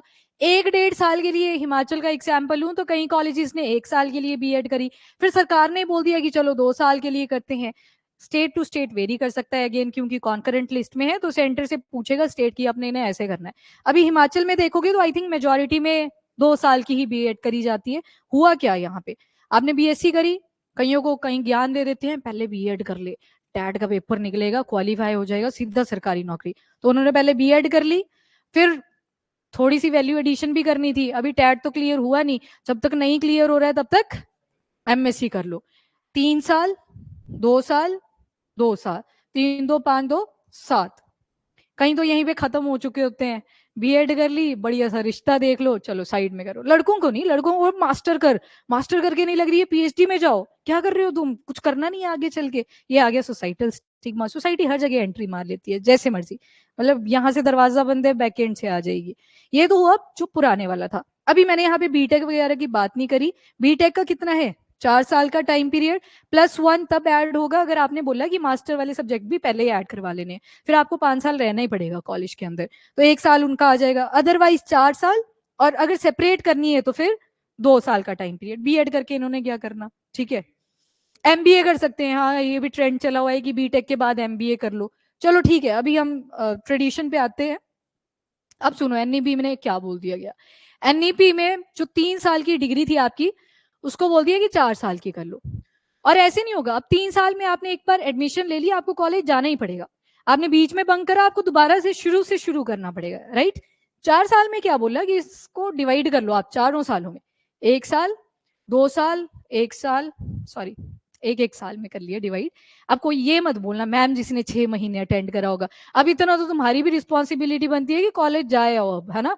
अब जैसे सुनना, 1 साल के लिए बोला, अगर आप 1 साल चले गए और उसके बाद ड्यू टू सर्टेन रीजन आपको कॉलेज छोड़ना पड़ गया, आपको एक सर्टिफिकेट प्रोवाइड कर दिया जाएगा कि इन्होंने बीएससी मेडिकल में करी थी, 1 साल के लिए कॉलेज अटेंड करा था, नंबर्स अच्छे आए थे पर due to certain reason skip करना पड़ा, उसमें आपको 1 साल का सर्टिफिकेट दे दिया जाएगा। अब बीच में 2-3 साल का गैप पड़ा, पहले तो आपको गैप सर्टिफिकेट बनवा के लेके आना पड़ेगा, जो भी आपकी लोकल एडमिनिस्ट्रेशन होगी, पंचायत एंड ऑल, या फिर और नजदीक में थोड़ा दूर जाओगे तो तहसीलदार के पास जाओगे, वहां पे स्टैंप लगाएंगे वो कि ये रीजन थे, इस वजह से उन्होंने गैप लिया था। अब आपने बोला मुझे दोबारा से एडमिशन लेनी है, तो अब आप 1 साल फर्स्ट ईयर से शुरू नहीं करोगे, अब आप डायरेक्टली कहाँ जाओगे, सेकेंड ईयर में, क्योंकि आपके पास क्या था, सर्टिफिकेट। अब दिक्कत सुनो यहाँ पे भी, इसकी सबसे बड़ी ड्रॉबैक, आपने 1 साल लगाया, वहां पे टीचर बोलेंगे अब 1 साल कहाँ थे तुम बीच में, पहले तो तुम्हें एक्सप्लॉइट करेंगे टीचर, ठीक है, कॉलेजेस का आपको पता है कैसा थोड़ा सिस्टम रहता है। चलो एनी हाउ आपने एडमिशन ले ली, अब आपने 2 साल लगा लिए, 2 इयर्स आपके कंप्लीट हो चुके हैं, अब हो सकता है दोबारा से कोई रीजन की वजह से आपको छोड़ना पड़ा, तो अब यहाँ पे आपको डिप्लोमा मिल जाएगा, 1 साल का सर्टिफिकेट है, अगर आपने 2 साल कंप्लीट कर लिया तो आपको डिप्लोमा दे दिया जाएगा, अगर आपने 3 साल कंप्लीट कर लिए फिर डिग्री दे दी जाएगी, और जिस दिन आपको डिग्री मिल जाएगी उस दिन आप जॉब वगैरह के लिए अवेलेबल हो, एलिजिबल हो, और साथ में आप अपने एग्जाम भी शुरू कर सकते हो, जो भी कॉम्पिटेटिव एग्जाम है। सुना होगा आपने कि जब थर्ड ईयर के फाइनल वाले सेमेस्टर में होते हैं तो हम पेपर देना भी शुरू करते हैं, क्योंकि एलिजिबिलिटी हो चुकी होती है, तो वो सेम ही है चीज, मतलब यहाँ पे एज ग्रुप पे कोई फर्क नहीं पड़ने वाला। एंड जो चौथा साल है इसको दे दिया जाएगा रिसर्च का नाम, मतलब अगर यहाँ पे 1 साल ऐड हुआ, उसको रिसर्च का नाम दे दिया गया है, तो मतलब आपने एक मास्टर वाली चीज भी यहाँ पे एक्वायर कर ली, क्योंकि रिसर्च वर्क कहाँ पे करते थे आप, मास्टर में जाके। पर अब मास्टर कितने की पड़ी आपने पीछे, 2 साल की, अब मास्टर्स के लिए ऑप्शन दे दी है, अगर, अब सुनना ध्यान से, मास्टर के लिए 2 ऑप्शन हैं, 1 और 2 इयर्स। अब 1 कहाँ पे होगा, 1 होगा अगर आपने ऊपर 4 साल कंप्लीट करे थे, तो एक यहाँ पे ऐड हो गया, टाइम कितना हुआ बोलो, सेम ही है, 5 साल ही लग गया आपको। पर अगर आपने 3 साल की डिग्री तक ली, उसके बाद आप एनईपी के अंडर नहीं थे, पर बाद में जब एंटर इन कर रहे हो आप एनईपी में जा रहे हो, पर एनईपी बोले कि नहीं, अगर आप 3 साल की बीएससी करके आए हो, एमएससी में आपको 2 साल लगाने पड़ेंगे, तो टाइम बिल्कुल सेम है, 5 इयर्स। बस एडवांटेज कहाँ पे आ गई कि आपको हर साल पे एक सर्टिफिकेट मिलेगा, सो दैट कभी आपका स्किप हो जाए कॉलेज, होता है बहुत लोगों का कॉलेज भी स्किप होता है, तो आपको शुरू से शुरू ना करना पड़े, आप उसी ईयर से आओ जो भी सर्टिफिकेट आपके पास ऑलरेडी था। किसी ने सेकेंड ईयर पे छोड़ दिया था तो डायरेक्टली अब एडमिशन कहाँ पे होगी, थर्ड ईयर में। बोलने में बहुत अच्छा लगा, ये काउंसलिंग की भीड़ देखी है कॉलेजेस में कैसे लगी होती है बाहर लाइन, इनकी अब अलग से लाइन लगेगी कि हमारे हम स्किप वाले हैं तो हमारी लाइन अलग से लगाओ। अब देखना उसमें इंडिया की डेमोग्राफी ऐसे थोड़ी फर्स्ट पे है, वहां पे भी लाइन लगेगी जितनी एडमिशन के लिए आए थे। नहीं, एज का कोई क्राइटेरिया नहीं, आप ग्रेजुएशन किसी भी उम्र में कर लेते हो ना, बस शर्तें ये होती, जैसे यूजीसी नेट का पेपर देते हैं तो उसके लिए थोड़ी है कोई उम्र, पेपर भरना भी 1954 के भी एलिजिबल है, जिनकी बर्थ डेट 1954 में थी। क्यों एलिजिबल है, एज क्राइटेरिया नहीं रखा हुआ है। एलएलबी कर रहे होते हैं लोग, देखना वहां पे कहीं बुढ़ापे में चल रहे हैं, एलएलबी करने के लिए आ रहे होते हैं। अब एक फ्रेंड थी मेरी, उसकी एडमिशन लेनी थी तो वहां आई थी, मैं तो पहली बार देखा मैंने ऐसा कि बूढ़े लोग भी आते हैं। गाँव में तो कहाँ ही आते हैं, गाँव में तो जजमेंट कर रहे होते हैं उस उम्र में, यहाँ पे एलएलबी कर रहे होते हैं।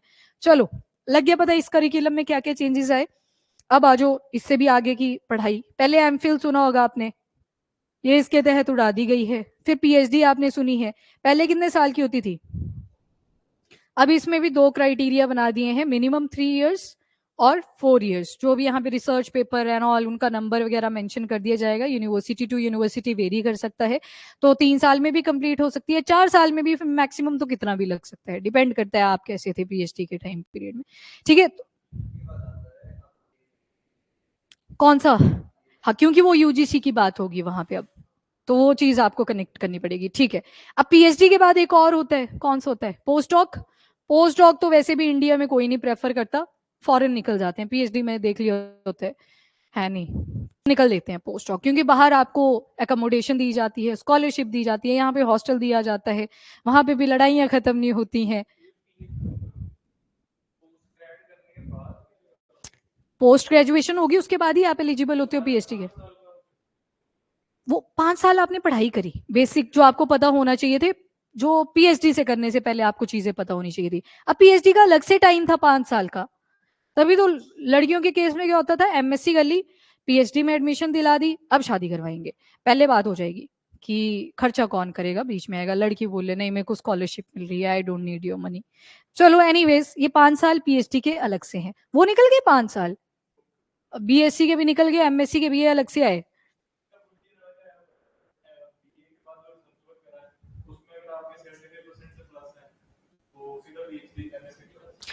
रुको रुको रुको, यही तो बोला यहाँ पे, 1 साल का रिसर्च पीरियड ऐड कर दिया है, मतलब आप मास्टर में एंटर इन कर चुके हो। अच्छा, स्कोर अच्छा आता है, ठीक है, अभी एनईपी में ऐसा लिखित मुझे ये दिखा नहीं, जो मैंने पेपर से पढ़ा जहाँ पे, हो सकता है इंप्लीमेंट कर दिया हो कई स्टेट्स ने, पॉसिबिलिटी है, क्योंकि आपने ऑलरेडी थोड़ी सी रिसर्च यहाँ पे कर ली थी, वही तो करते हो आप मास्टर में, कुछ नहीं करते वैसे, रिसर्च पेपर सामान होता नहीं है कॉलेजेस वालों के पास, केमिस्ट्री के प्रॉपर एपरेटस नहीं आपको मिलेंगे, केमिकल्स नहीं मिलेंगे, रिव्यू पेपर ही लिख रहे होते हो एट दी एंड, तो वो दिक्कतें तो रहती हैं। हाँ, जब रिसर्च का प्रोविजन एडिड है तो अमृत की बात बिल्कुल सही है, यहाँ से भी डायरेक्ट पीएचडी में जाएंगे, पर बशर्त, एक ही शर्त है कि स्कोर अच्छा होना चाहिए, स्कोर तो रहेगा यहाँ पे क्राइटेरिया फिर उस केस में। ठीक है, रिसर्च पेपर भी आपका देखा जाएगा कि आपने चौथे साल में किया क्या था, तो उसके बेसिस पे, क्यों पीएचडी में आप देखोगे बीएससी में बहुत ज्यादा पॉपुलेशन मिलेगी, मास्टर में 1-2 क्लासरूम बचेंगे, बीएससी में कितने सेक्शन बने होते थे, हमारी क्लास में 102 लड़कियां थी, कॉलेज, गर्ल्स कॉलेज, तो 102 थी, स्टेडियम वाला क्लासरूम होता, आगे तक जाता था, टीचर को पता भी नहीं होता था सबका कि कौन अपनी क्लास में है, बाद में पता लगता था जब कुछ क्लेश होता था कि ये तो हमारी क्लास के हैं। अब जैसे आप मास्टर में पहुंचे, सिर्फ 2 क्लासरूम, आपको एसी की सर्विस भी मिल जाएगी क्योंकि बच्चे कम हैं, इंफ्रास्ट्रक्चर कम लगेगा। और जब तो आप पीएचडी में जाओगे कितने होते हैं, कहीं पे 2 होंगे एक गाइड के अंदर, कहीं पे मैक्सिमम 4 होंगे, और जैसे पीयू का मुझे पता है तो वहां पे मैक्सिमम 4 ही देखे हमने, उससे ज्यादा बहुत कम केसेस में होते थे कि 5 हुए 6 हुए, तो वो वेरी करता है। ठीक है जी, ये थी आपकी एनईपी 2020, जिसमें कुछ मेजर से प्रोविजन मैंने आपको बता दिए। जर्मन में स्कॉलरशिप, हाँ जी हाँ जी, यस नताशा, तभी तो जर्मनी जाते हैं साइंस वाले स्टूडेंट, स्पेशली जर्मन लैंग्वेज में। पीयू में तो ये एडवांटेज रहती है कि दिन में क्लासेस लगा लो, शाम में बैच चलते हैं लैंग्वेज क्लासेस के, तो कहीं फ्रेंच सीख रहे होते हैं, कहीं जर्मन, कहीं चाइनीज। अच्छा, एक और इंपॉर्टेंट प्रोविजन, कहीं बोलते हैं कि चाइना को बाइकआउट करो, और साथ में ये भी बोल देते हैं चाइनीज भी बाइकआउट करो। नहीं, मेरा आंसर इसका नो है। जब भी आप किसी की लैंग्वेज को समझते हो, आप उसका कल्चर, उसकी थिंकिंग, उनकी फिलॉसफी भी समझते हो। तो फॉरेन लैंग्वेजेस के साथ खिलवाड़ नहीं होना चाहिए। फॉरेन पॉलिसी में आप ये चीजें कर सकते हो कि इसको साइडलाइन करो। और अभी तो आपने सुना होगा कि चाइना के साथ रिलेशन वार्म हो चुके हैं। सुन लिया ना ये सारा डोकलाम इशू है ना। डोकलाम, ये मैप है अपना, यहाँ नेपाल आ गया, यहाँ कौन है, सिक्किम, और यहाँ पे कौन है, भूटान, और ये बीच में क्या है, चुम्बी वैली, चुम्बी वैली, और यहाँ से है ऐसे बॉर्डर प्रॉपर। फिर यहाँ पे आपने नक्कू नथु और जालिब पड़े थे पासेस। तो यहाँ पे बोला है कि ये जो कौन से वाला पास ओपन करा है, नथु वाला, कि यहाँ से अब आवाजाही होगी, माइग्रेशन होंगी। पर यहाँ पे बहुत बड़ा इशू है, ये वाला डोकलाम प्लेटू है, भूटान वाले एरिया से यहाँ तक एक्सटेंड करता है। यहाँ पे दो रीजन बता दो क्या क्या थे। हाँ, पासम लुंग था और जाकर लुंग था। चाइना ने इसको कब्जा के रखा हुआ है भूटान वाले एरिया में। बोलते हैं ये डोकलाम हमें दे दो, इन एरियाज को वापस ले लो। भूटान बोले जा, इसमें कुछ है ही नहीं, मैंने क्या करना है इसका, रख लो तुम। डोकलाम क्यों चाहिए, क्योंकि इंडिया के साथ कनेक्टिविटी इंक्रीज कर जाएगी, पूरा चेक रख। डोकलाम प्लेट्यू पे जब भी कोई बैठेगा वो आराम से इंडिया में क्या क्या सिलीगुड़ी कॉरिडोर के थ्रू एक्टिविटीज हो रही हैं आराम से उस पर नोटिस कर सकता है। यहाँ पे सिलीगुड़ी कॉरिडोर है, फिर आपका नॉर्थ ईस्टर्न स्टेट्स आ गया। डन, ठीक है। अब मैं सच्ची बोलूं, मैं थक गई बोल बोल के, मेरे से नहीं बोला जाएगा। तो जो बाकी का लेक्चर बचा वो आपका मंडे को रहेगा। पहली बार हुआ है ऐसे कि मैं थक गई बोल बोल के, वैसे थकती नहीं हूं मैं। कल सैटरडे है, कल आपकी रिवीजन क्लास भी है। कंपल्शन नहीं बोलूंगी कि सारे ही आप आओ, जबरदस्ती कोई नहीं है। पर अगर आप आते हो तो आपका जो टाइम जाना था पढ़ने में वो यूटिलाइज हो जाएगा क्लास के अंदर। मैथ्स एक्चुअली सी सेट की ना टाइमिंग थोड़ी फ्लक्चुएट करती है, कभी सर पहले आ जाते हैं, कभी लेट आते हैं। तो सी सेट की 10:30 तक रखवा देते हैं। फिर कितनी देर चलती है सी सेट? मतलब तुम सी सेट लगाओगे और तुम भाग जाओगे? ठीक है ठीक है, ऐसे कर लेते हैं। तो सी सेट पहले बोल रहे हो आप? अगर तो देखो सर ने बोला 11:30, तो 11:30 से कितनी देर लगती है आपकी सी सेट? 1:30। तो 11:30, 12:30, 1 बजे तक जाएगी एट मैक्स।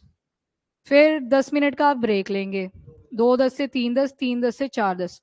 4:10 तो मेरे को निकलना भी होता है। फिर 2 घंटे की पूरी पूरी क्लास चलेगी। अगर तो सर आए 11:30 के बाद तो मैं पहले रखवाऊंगी। अगर सर आ गए टाइम से तो फिर मैं बाद में रखवाऊंगी। डन, कोई प्रॉब्लम? मैं ऐसे ही रखवाऊंगी क्योंकि 10, it's too early, it's too early.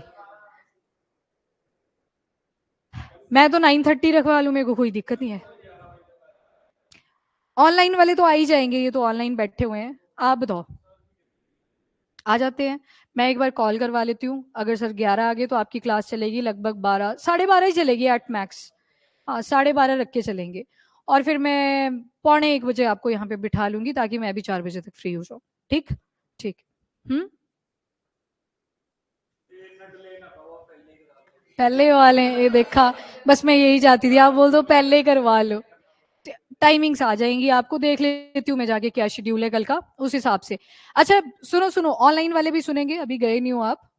बाकी करवा एनईपी वाला आर्टिकल आप पढ़ लेंगे अब अपने एंड से। वहां पे आपने बस ये देखना है किसी ने कुछ नहीं इंप्लीमेंट करा है ढंग से, मतलब बेइज्जती है ओवरऑल अगर आप इस आर्टिकल को देखोगे। अभी ये रिकॉर्ड भी करूंगी मैं दोबारा से, थोड़ा उस पर अपलोड ही करवा दूंगी आपकी एप्लीकेशन पे, वहां पे भी आप देख लेना एक बार। क्योंकि एनईपी पे भी बार बार हम फोकस नहीं कर सकते। बेसिक एसेंस मैंने आपको बता दिया, उसमें अब रिपोर्ट कार्ड है सिर्फ, किसने क्या अचीव करा है। एक दिन आपने नेशनल असेसमेंट सर्वे पढ़ा था, याद है, जिसमें रैंकिंग दी थी हिमाचल प्रदेश का, ठीक है, और पंजाब और केरला ने अच्छा परफॉर्म करा हुआ था। अब उसका भी यहाँ पे क्रिटिसिज्म करा हुआ है कि अगेन क्रिटिकल थिंकिंग नहीं है, बस वो रोट लर्निंग का मेथड है, उसी के बेसिस पे आप कॉम्पिटेंसी चेक कर रहे हो।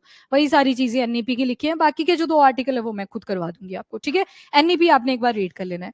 अब सुनो, रिवीजन की ये एडवांटेज है, बाकी ब्रेक ले सकते हैं जो बैठे हैं।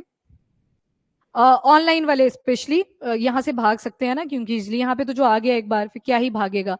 मैं बोलती हूँ सिर्फ कि मैंने जज नहीं किया आपको, पर नजर होती है कि कौन गया था भाग के। अभी मैं सच में बोल रही हूँ, अभी मैं रिवीजन का ही बता रही हूँ, तो आप जा सकते हो। पानी पीना है, वॉशरूम जाना है, अभी जा सकते हो आप। ओके, रिवीजन उन लोगों के लिए स्पेशली जिन्होंने कोई भी क्लास मिस करी होती है, पहली एडवांटेज। दूसरी एडवांटेज, आपका टाइम बचेगा। घर में जाके ना आप सोचते रहोगे फ्यूचर का कि थोड़ी देर बाहर घूम के आता हूँ, फिर बाद में रिवाइज कर लूंगा। वो शायद संडे के दिन ऐसी ही कुछ एनर्जीज होती हैं आपके साइड वाई कि आप पढ़ नहीं पाते, वो पोस्टपोन पोस्टपोन वही चलती रहती है गेम, और रिवीजन रह जाता है। तो इससे बेटर है कि 2 घंटे यहाँ पे आके क्लास लगा लो, थोड़ा आपका भी दिमाग चलेगा, कुछ मैं बोलूंगी, जो पॉइंट स्किप हुए थे वो आपको याद आ जाएंगे। तो रिवीजन करोगे अगर वीकली तो आपको कोई दिक्कत नहीं आएगी। अगले सैटरडे तो वैसे ही रक्षाबंधन है, मैंने आना नहीं है, तो 1 हफ्ते का तो आपको पेंडेंसी रहेगा, वो अगले हफ्ते में जाके ही कवर होगा फिर, ठीक है। किसकी? कब है जन्माष्टमी? जन्माष्टमी, हाँ हाँ।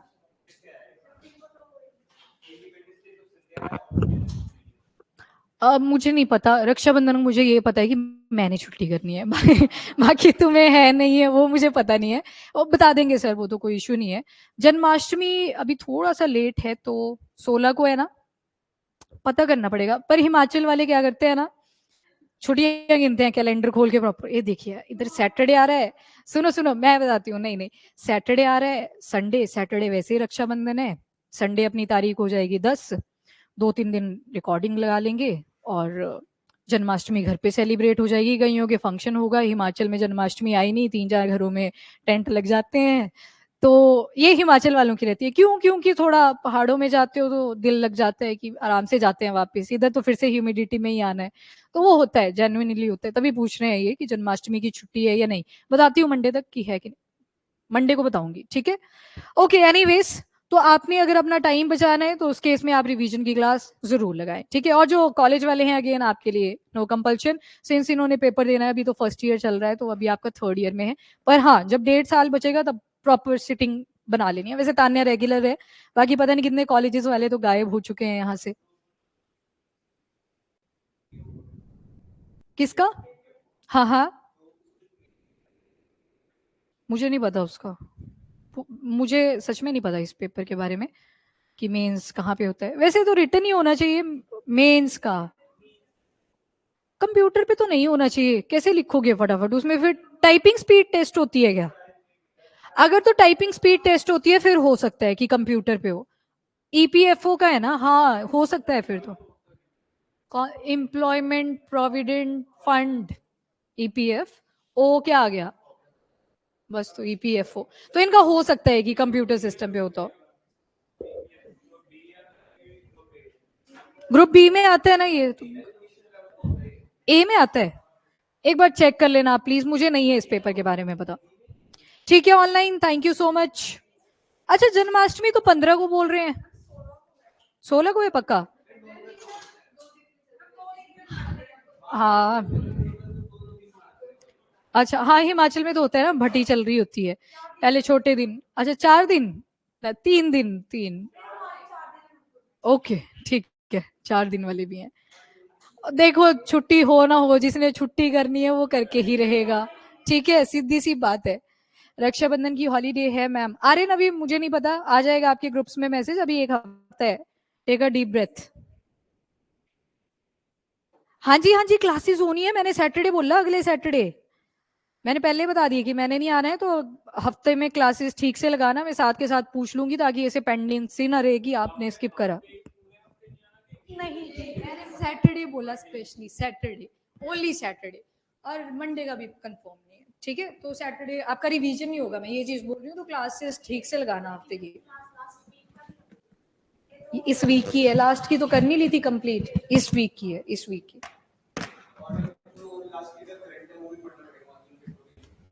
हाँ, अगर ये पेपर कब है, इसकी डेट? नोटिफिकेशन आई है अभी, तो अभी चल रहा है आपका जुलाई मंथ। हाँ, जनवरी से पढ़ लो, ज्यादा दूर का भी नहीं पढ़ना है, जनवरी। हाँ, ट्राई करना, O2 वाली जो आपको मैगजीन्स मिली हैं उन्हीं पे फोकस करना। आपकी एप्लीकेशन पे मिल जाएंगी आपको, जहाँ पे रिकॉर्डेड लेक्चर होता है ना, बस उसी के नीचे पीडीएफ भी डली होती है, तो वहां से मिल जाएंगी आपको।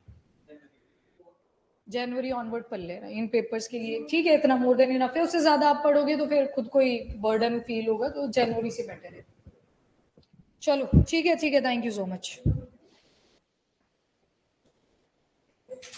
हाँ, 15 अगस्त की तो करते ही हैं छुट्टी, वो तो होती है, इंडिपेंडेंस डे।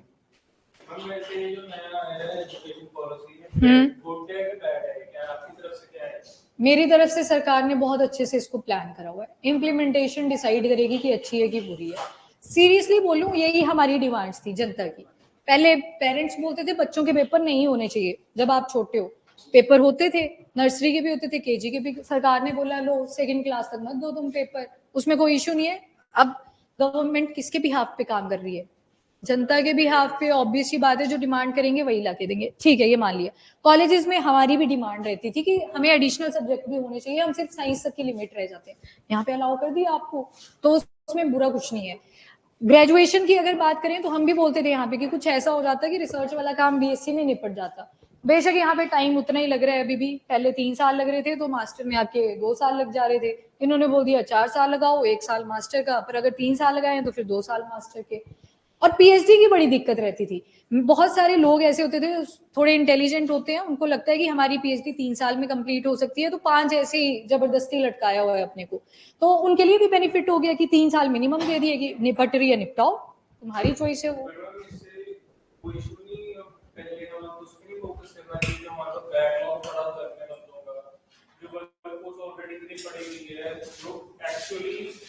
कॉलेजेस भी जाते हैं, उन्हें प्रैक्टिकल स्किल्स भी चेक की हुई है, पर उनके लायक की कोई जॉब ही नहीं है।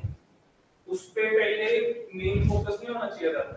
क्या एक नई जनरेशन तैयार कर रहे हो जिसको आप ये सारे स्किल सेट प्रोवाइड करा रहे हो, पर पहले ही जो बंदे बैठे हुए हैं उसको स्किल सेट के उनके पास कुछ नहीं, जो मतलब आप अनएम्प्लॉयड सेक्टर के लिए, सरकार एजुकेटेड है पर अनएम्प्लॉयड है या अंडर एम्प्लॉयड है, कि जिस लेवल पे उनको जॉब मिल सकती थी वैसी नहीं मिली है।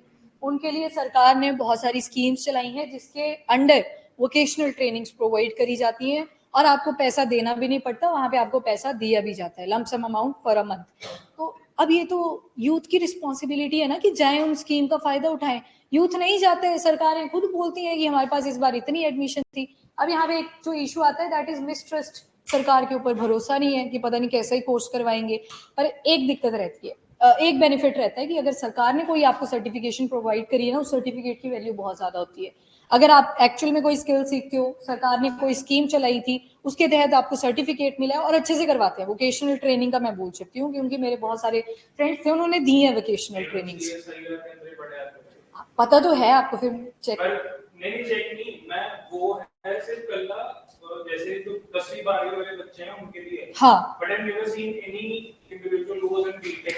देखो बीटेक में जो होते हैं वो कुछ ना कुछ एडजस्टमेंट कर ही लेते हैं एट दी एंड, स्पेशली अगर लड़कों की बात करूं। ये इंडिया के अंदर सोसाइटल रहा है चीज, लड़कियां ज्यादा टेंशन नहीं करती अगर ना भी जॉब लगे। बहुत कम होती हैं जो अपनी ड्रीम्स को अचीव करने की ट्राई करती हैं, तभी तो 15% का डाटा आप पढ़ते हो कि जो एक्चुअल में आपको स्टेम में दिखेंगे ऐसे एक्चुअली पार्टिसिपेट करते हुए। लड़के एडजस्ट कर लेते हैं। कैसे करते हैं? बीटेक करी, किसी ने प्रेपरेशन कर ली टीचिंग के फील्ड में, जैसे मर्जी वो पहुंच जाएंगे क्योंकि पढ़ाई करी होती है तो इंटरव्यू आप क्रैक कर लेते हो। किसी ने एग्जाम क्लियर कर लिया, किसी की जॉब किसी आईटी कंपनी में ही लगी, उसी में वो अपने एफर्ट डाल रहा है। उसको पता है कि मुझे मल्टीपल कोर्सेज करने पड़ेंगे, जो ग्रेजुएशन में करवाया था उसका बेनिफिट नहीं है आज के टाइम पे।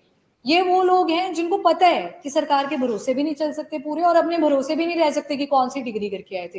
टाइम के साथ चलना ही पड़ता है। अब यहाँ पे अपना इंटरनल आ गया, जिसकी है अप्रोच, आपका है सपना कि मेरे को करना है एक एग्जाम क्रैक। अब रोज आओगे, आप क्लास लगाओगे, क्वेश्चन करोगे, आप घर वापस जाओगे, रिवीजन करोगे। जिसको ये है यार बर्डन पड़ रहा है, वो ना बार बार फ्यूचर का ही सोचता रहेगा कि आज मैंने ये स्किप कर दिया, तुमने डिसाइड करा था कि सुबह उठना है, सुबह उठ नहीं पाए, पूरा दिन उसी में सोच में निकाल दोगे यार मैं तो सुबह उठ ही नहीं पाया। क्योंकि दिमाग की ये टेंडेंसी भी होती है, तुम उठे नहीं, तुमने स्नूज लगाया, 5 मिनट के बाद उठूंगा, 10 मिनट के बाद उठूंगा, वो 10 मिनट बहुत खाते हैं। क्या सही नींद आती है उस 10 मिनट में? पूरी रात नहीं तुम सोए थे जो उस 10 मिनट में मजा आ रहा था सोने का। तो ये तो चलो कॉग्निटिव पे चले गए। तो यहाँ पे थोड़ी सी रिस्पॉन्सिबिलिटी हमारी भी बनती है, हम पूरी चीजें सरकार से डिमांड नहीं कर सकते। सरकार ने अनएम्प्लॉयमेंट वाले लड़कों के लिए ये स्कीम चलाई थी महाराष्ट्र में, बताया था कल मैंने, लाडला भैया, कि लो थोड़े से पैसे लो और इससे ना कुछ कोर्सेज सीखने की ट्राई करना। लो खरीदे हैं, घर पे पड़े हुए हैं, पेरेंट्स भी पूछ रहे हैं तुम ऐसे फ्री क्यों रहते हो? बोलते खाने पीने को सब ठीक है ना, सेट है, बस वो लीनियंट सा एटीट्यूड होता है कि सब मिल तो रहा है। जब सरकार को पता लगा कि एक लड़के ने नहीं सीखा कुछ, पैसे सबने रजिस्ट्रेशन करके ले लिए, कहाँ पे डिस्क्रिपेंसी थी? सरकार की थोड़ी थी वो, सरकार ने करोड़ रुपए भेजे थे, आपकी गलती थी वो। आपको पैसा दिया गया था, अच्छी जगह पे यूटिलाइज करना था। 1500 भी कम नहीं होता है अगर कुछ सीखना हो उन केस। और डिजिटलाइजेशन के बाद तो इतनी अच्छी होगी ये चीजें कि सर्टिफिकेशन वाले कोर्सेज आपको 500 रुपए में भी आज के टाइम पे मिल जाते हैं। 200 में यूडेमी पे हाँ सबसे जो फ्लरिश हुआ, तो मतलब मल्टीपल कोर्सेज आ चुके। 9 रुपए वाला आता है एक भाई, बाद में बेशक 2000 रुपए मांगते होंगे और बोलते हैं 9 रुपए में सीखो, पर 9 रुपए का तुमने कोर्स सीखा। एक्सेल सिखाता है। हाँ एमएस वर्ड और एक्सेल कैसे है के साथ चैट जीपीटी। चलो ठीक है, यहाँ पे सभी को इकट्ठे चलना पड़ता है, सरकार के भरोसे भी नहीं हम पूरे रह सकते कि सरकार ही करे।